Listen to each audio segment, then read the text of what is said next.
Movie की शुरुआत में हम देखते हैं कि एक लड़की बैठी है और उसकी नज़र एक जूतों पर पड़ती है।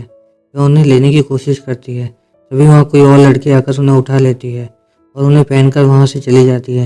लेकिन उसे कोई आहट सुनाई देती है और उसके पैर कट जाते हैं। अब कहानी संजय नाम की लड़की की तरफ आती है, जिसकी की एक बेटी भी है और वह तलाकशुदा है और एक फ्लैट में रहने आई है और नई नई वहाँ शिफ्ट हुई है। वहाँ पर वह रिपेयरिंग का काम कर रही है। उस काम को करते हुए वह चोटिल हो जाती है और वह अपनी एक दोस्त की क्लिनिक पर जाती है, जहाँ हमें पता लगता है कि संजय खुद भी एक डॉक्टर है।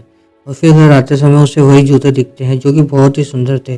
वह उनकी तरफ अट्रैक्ट होती है और उन्हें अपने घर ले आती है और फिर वह उसे ट्राई करती है, जिससे कि उसे अजीब सा सपना दिखता है जिसमें एक औरत स्टेज पर नाच रही है और दूसरी उसे देखकर जल रही है और उसे लगता है कि यह सब उसके साथ थकान की वजह से हो रहा है।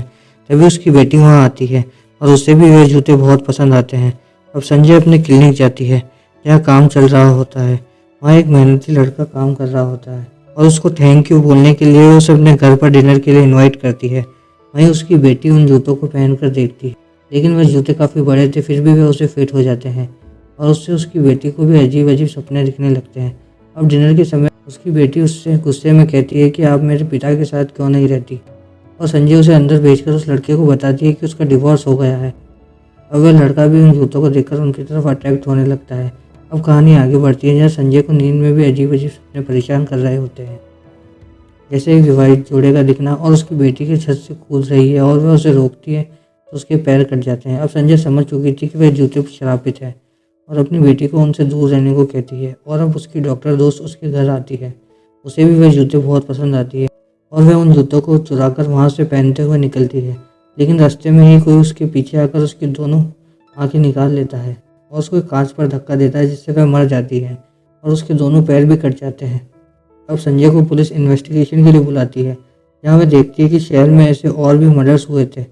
और वह फिर घर आकर अपनी बेटी के हाथ में वही जूते देखती है और हैरान होती है, क्योंकि यह जूते तो उसकी दोस्त ले गई थी। अब वह जूतों को कूड़ेदान में फेंककर वापस घर आती है, लेकिन देखती है कि उसकी बेटी के हाथ में फिर से वही जूते हैं। और तभी उसकी बेटी के पैरों से खून निकलने लगता है और वह बेहोश हो जाती है। जैसे ही उसकी आंख खुलती है उसे पता लगता है कि वह एक हॉस्पिटल में है, जहाँ उसकी बेटी भी थी और उसके हाथ में वही जूते थे। वहाँ पर वह काम करने वाला लड़का भी था, जो उसे बताता है कि उसे एक तस्वीर मिली है जिसमें एक लड़की ने ऐसे ही जूते पकड़ रखे हैं और वह तस्वीर पूरे 60 साल पुरानी है। और वह इनके बारे में और पता करने के लिए उसी फ्लैट की एक बूढ़ी औरत के पास जाते हैं। वहाँ वह उन्हें बताती है कि कीको और रॉकी नाम की 2 लड़कियाँ थी, जो कि दोनों ही डांसर थी और दोनों ही एक ही लड़के को चाहती थी।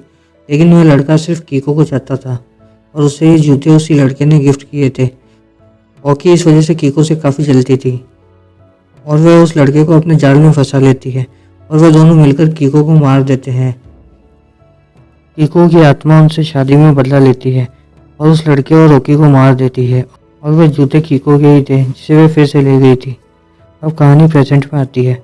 अब संजय कीको की लाश ढूंढती है और उसे कब्र से निकालकर उससे वह जूते लौटाकर फिर से दफना देती है।